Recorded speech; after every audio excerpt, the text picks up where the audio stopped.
चलिए फ्रेंड्स, होते हैं आज का अपना वीडियो। आज के इस वीडियो में बताने वाला हूँ प्री बोर्ड परीक्षा 2021 एडवांस की, जो कि आपकी होने वाली है। तो मैथ्स का पेपर बताने वाला हूँ, तो फुल्ली सॉल्यूशन बताऊंगा, इसलिए अंत तक वीडियो को जरूर देख लेना। यदि आप क्लास 10 के छात्रों और दे रहे हो 2022 में प्री बोर्ड परीक्षा 2022 की, तो एक बार अंत तक वीडियो को जरूर देख लेना, क्योंकि आज की इस वीडियो में आपको बताने वाला हूँ 10th क्लास के लिए मैथमेटिक्स का, यानी कि आपको गणित का पेपर बताऊँगा, जो कि आपका सॉल्यूशन साथ बताऊँगा। इसलिए अंत तक वीडियो को जरूर देख लेना। तो समय आपको 3 घंटे का मिलेगा पेपर को सॉल्यूशन करने के लिए। यह है आपका पीरियड पेपर बताने वाला हूँ और आपको सॉल्यूशन बताने वाला हूँ, और पूर्णांक आपका 70 मार्क्स का होता है। तो हम जानते हैं यूपी बोर्ड जो परीक्षा होती है वह 70 नंबर का आपका पेपर होता है, बोर्ड पेपर।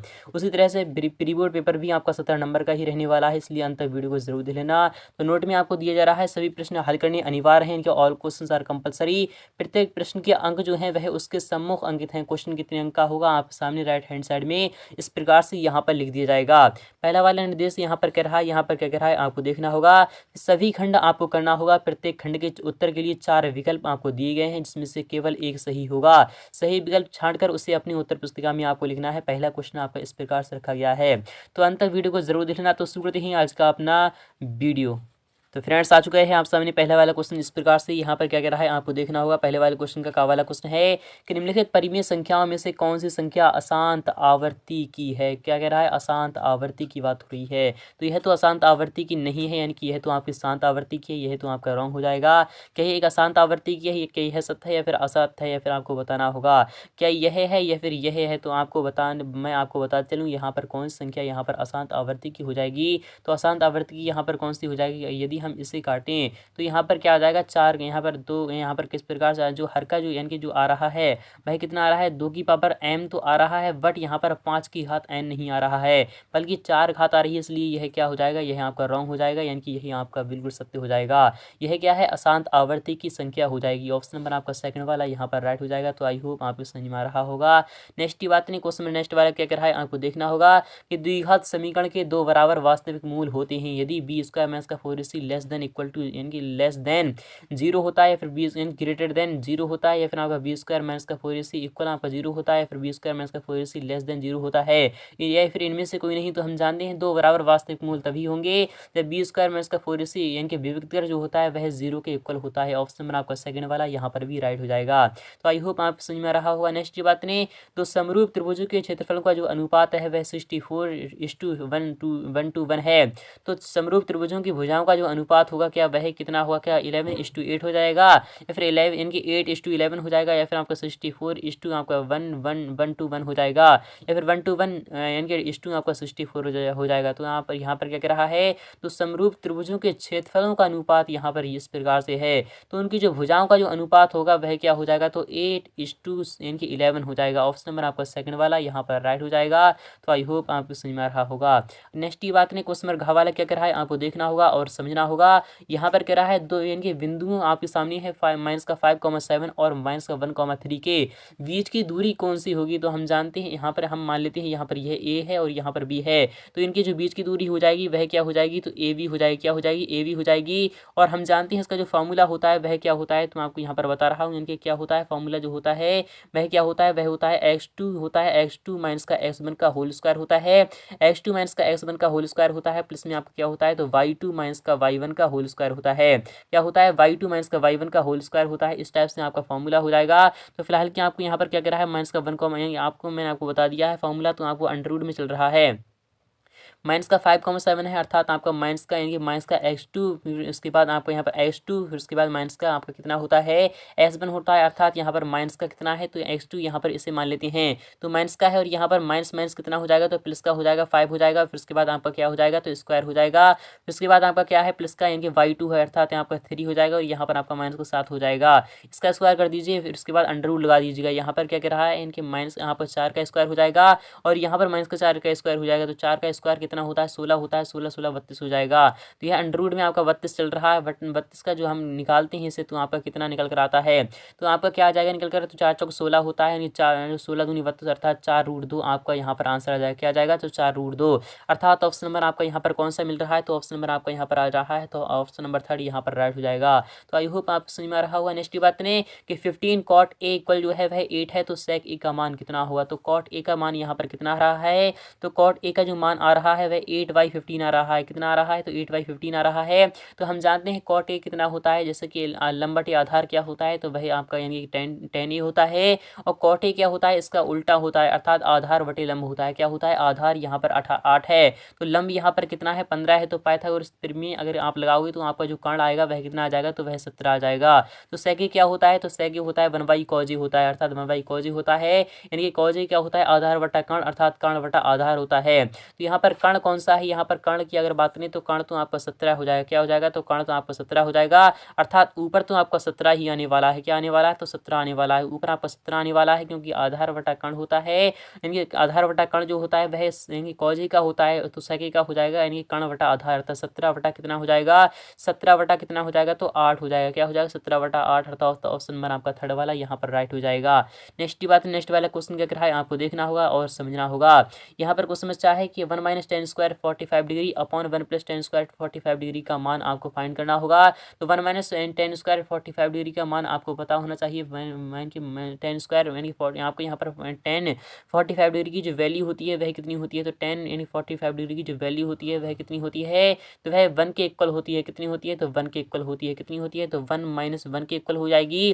तो आपका यानी कि 1 माइनस, जब आपका यहाँ पर 1 से जब आपका यहाँ पर 1 का स्क्वायर कर दीजिएगा तो आपका यहाँ पर कितना रहा है? तो आपका 1 - 1 ही चला जाएगा, तो आपका 0 ही रहने वाला है।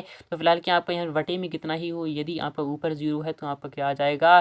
तो आपका यहाँ पर यानी कि कितना आ रहा है, तो आपको यहाँ पर बता चलूँ, यहाँ पर आपका आ जाएगा इनके ऑप्शन नंबर आपका फोर्थ वाला ही यहाँ पर राइट हो जाएगा। नेक्स्ट की बात यहाँ पर क्या है? 135 और 225 का यूक्लिड विभाजन का प्रयोग करके HCF आपको फाइंड करना होगा। तो 135 और यूक्लिड विभाजन की बात हो रही है यहाँ पर, तो 135 है और यहाँ पर यूक्लिड विभाजन है। तो 135 का आपको क्या करना है? अभाज्य गुणनखंड करना है। क्या करना है? अभाज्य गुणनखंड करना है। तो सबसे पहले हम इसे यानी 3 से अगर काटने की बात करें तो 3 चौक यानी 3 चौक में 3 चौक 12 होता है, अर्थात यहाँ पर कितना आ रहा है? और यहाँ पर हम इसे 3 से यहाँ पर 3 से काटें तो आपका कितना रहा है? 3 से अगर काटें तो 3 चौक 12 और यहाँ पर 1 बचा, 3 पंजे 15, यानी कि यहाँ पर मैं इस टाइप से दिखा रहा हूँ। यानी कि 135 यहाँ पर है तो 3 से अगर काटते हैं तो 3 चौक 12, यहाँ पर 1 बचा है और 3 पंजे 15। फिर इसके बाद हम 3 से काटें तो आपका यहाँ पर 15 बचा है। फिर उसके बाद हम 3 से काटें तो आपका 5 बचा है। कितना बचा है? अर्थात 3 की पावर 3 आ रही है और यहाँ पर आ रहा है तो 5 आ रहा है। और 225 की अगर बात करें, 225 क्या होता है? 225 की अगर बात करें यहाँ पर आ रहा है, यह डायरेक्टली आ रहा है, तो आपका यह कितना हो जाएगा? तो यहाँ पर कितना होता है? 15 225 होता है। कितना होता है? 15 होता है, अर्थात 3 × 3 और यहाँ पर यानी और 5 × 5 होता है। क्या होता है? 5 × 5 होता है। तो आपका यहाँ पर जो HCF आ जाएगा वह कितना आ जाएगा? HCF की अगर बात करें यहाँ पर HCF जो आ रहा है वह कितना निकल आ रहा है? तो 5 5 तो यहाँ पर आ रहा है और यहाँ पर 3 3 9 9 पंजे कितना आ रहा है? 9 पंजे 45, अर्थात यहाँ पर HCF जो निकल कर आ रहा है इनके हायर आपको यहाँ पर जो आ रहा है HCF इनके मासापा जो आ रहा है वह आपका 45 आ रहा है। तो आई होप आपको समझ में आ रहा होगा। नेक्स्ट की बात नहीं, क्वेश्चन में नेक्स्ट वाला क्या कह रहा है? A1/A2, B1/B2 और यहाँ पर C1/C2 की तुलना करने पर ज्ञात कीजिए कि रेखाएं 5x माइनस का 4y + 8 इक्वल आपका 0 है, प्लस यहाँ पर और है 7x प्लस का 6y माइनस का 9 = 0 है। तो एक बिंदु पर प्रतिच्छेद करती हैं, समांतर हैं अथवा समपाती हैं। तो आपको यहाँ पर बताते हूँ, यहाँ पर ये समांतर तो नहीं हो सकती, क्योंकि समांतर इस प्रकार से नहीं है, क्योंकि 5x और यहाँ पर 7x यहाँ पर ये गुणनखंड ही यानी कि जो आपके जो x के और y के जो यानी कि क्या है तो वह आपकी क्या होते हैं, तो आपको यहाँ पर पता होना चाहिए। गुणांक जो है वह भिन्न भिन्न है, इसलिए यह समांतर तो नहीं हो सकती। यह प्रतिच्छेद करती है कि यह सत्य है या फिर असत्य है, तो मैं आपको यहाँ पर बता चलूँ। प्रतिच्छेद करेगी, यहाँ पर क्या कर रही है? यहाँ पर प्रतिच्छेद करेगी। क्या करेगी? तो प्रतिच्छेद करेगी। तो ऑप्शन नंबर आपका क्या आ जाएगा? तो ऑप्शन नंबर आपका यहाँ पर पहला वाला ही आ जाएगा। आई होप आपको समझ में आ रहा होगा। नेक्स्ट बात ने नेक्स्ट वाला अगर यहाँ पर बात नहीं, यहाँ पर कह रहा है cosec 31 degree minus sec 55 degree का मान आपको फाइंड करना होगा। तो cosec 31 डिग्री का आपको यहाँ पर क्या करना है? आपको सिंपली इसे तोड़ लेना है। तो इसे तोड़ने के हम किस टाइप से तोड़ सकते हैं? तो cosec को हम तोड़ सकते हैं। cosec यहाँ पर लिख लेते हैं। cosec 90 माइनस कितना है? 90 माइनस 59 होता है। कितना होता है? 90 माइनस 59 हो जाएगा। कितना हो जाएगा? तो 90 माइनस 59 हो जाएगा। 90 माइनस 59 को जब हम तोड़ लेते हैं तो आपको यहाँ पर कितना चल रहा है? माइनस में sec आपको यानी कि 59 डिग्री चल रहा है। तो यह भी यहाँ पर sec 59 डिग्री हो जाएगा। तो sec 59 डिग्री और यहाँ पर माइनस को sec 59 डिग्री है। कितना है? sec 59 डिग्री है। तो आपका यहाँ पर कुल मिलाकर यानी कि कैंसिल हो जाएगा, तो आपको यहाँ पर 0 बचेगा। तो आई होप आपको समझ में आ रहा होगा। यदि तीन बिंदु जो है वह 7, -2 और 5,1 और 3,k है, संरेख है तो k का मान आपको फाइंड करना होगा। यदि संरेख है तो इनसे जो चतुर्भुज यानी कि जो इनकी जो त्रिभुज बनेगा उसके क्षेत्रफल का जो इनका जो इनके क्षेत्रफल जो होगा वह शून्य होगा, क्योंकि यहाँ पर एक ही लाइन पर यहाँ पर दिखा रहा है। तो जब यदि यानी कि क्या हो जाएगा, यानी क्षेत्रफल शून्य होगा तो हम जानते हैं यानी कि इसका जो क्षेत्रफल होता है वह क्या होता है, तो 1/2 होता है, x1 होता है, और यहाँ पर क्या होता है तो y2 माइनस y3 होता है। क्या होता है, y2 माइनस का y3 होता है, प्लस का आपका होता है x2 होता है, फिर उसके बाद आपको यहाँ पर क्या होता है, फिर उसके बाद होता है y3 माइनस का y1 होता है। क्या होता है, y3 माइनस का y1 होता है, फिर उसके बाद आपको यहाँ पर होता है x3 होता है, और यहाँ पर क्या होता है x3 के बाद y1 माइनस का y2 होता है। यही आपको यहाँ पर क्या हो जाएगा, तो यही आपका फॉर्मूला होता है। तो मैं यहाँ पर पुट कर दे रहा हूँ आपको सिंपली, और इक्वल में आपका कितना चल रहा है, तो 0 चल रहा है। तो आपका 0 को उधर ले, 2 को इधर ले जाएंगे तो आपका 0 हो जाएगा। तो x1 आपका कितना है, तो x1 यहाँ पर मैं आपको दिखा रहा हूँ, x1 यहाँ पर कितना है, तो आपको यहाँ पर ध्यान में रखना है। तो x1 यहाँ पर कितना है, तो आपको यहाँ पर 7 है x1, और यहाँ पर बात करें यहाँ पर इनके y2 क्या आ रहा है, तो y2 है, अर्थात y2 कितना है, तो 1 है। फिर उसके बाद माइनस का y3 होता है, y3 होता है, अर्थात y3 क्या है यहाँ पर आपका, यहाँ पर माइनस का y3 अर्थात k है यहाँ पर। और यहाँ पर बात करें x2 जो है वह कितना है, तो x2 यहाँ पर 5 है। और यहाँ पर बात करें इनके y3 और यह y3 माइनस का y1 अर्थात k, और यहाँ पर y1 है, क्या कितना है, y1 है, अर्थात आपका प्लस का 2 हो जाएगा, क्योंकि माइनस और यहाँ पर माइनस माइनस प्लस हो जाएगा। यहाँ पर बात करें फिर उसके बाद इनके x3 होता है, x3 यहाँ पर कितना है, तो यहाँ पर 3 है, कितना है, तो 3 है। और यहाँ पर बात करें y यानी कि y3 यानी कि y1, फिर उसके बाद y1 जो होता है, फिर उसके बाद माइनस का कितना होता है, माइनस का होता है आपका y2 होता है, कितना होता है, माइनस का y2 होता है। इसको इक्वल आपको कितना चल रहा है, तो 0 चल रहा है। तो आपका यानी 7 एकम 7 हो जाएगा। फिर उसके बाद माइनस का 7k हो जाएगा, कितना हो जाएगा, 7k हो जाएगा। फिर उसके बाद आपका यहाँ पर 5k हो जाएगा प्लस का, और फिर उसके बाद 5 का 5 दूने 10 हो जाएगा। और यहाँ पर बात करें यहाँ पर कितना चल रहा है, 3 चल रहा है, और यहाँ पर माइनस का 3 यानी 3 3 यहाँ पर कितना हो जाएगा, तो यहाँ पर आपका माइनस का 9 बचा है, इक्वल में आपके 0 चल रहा है।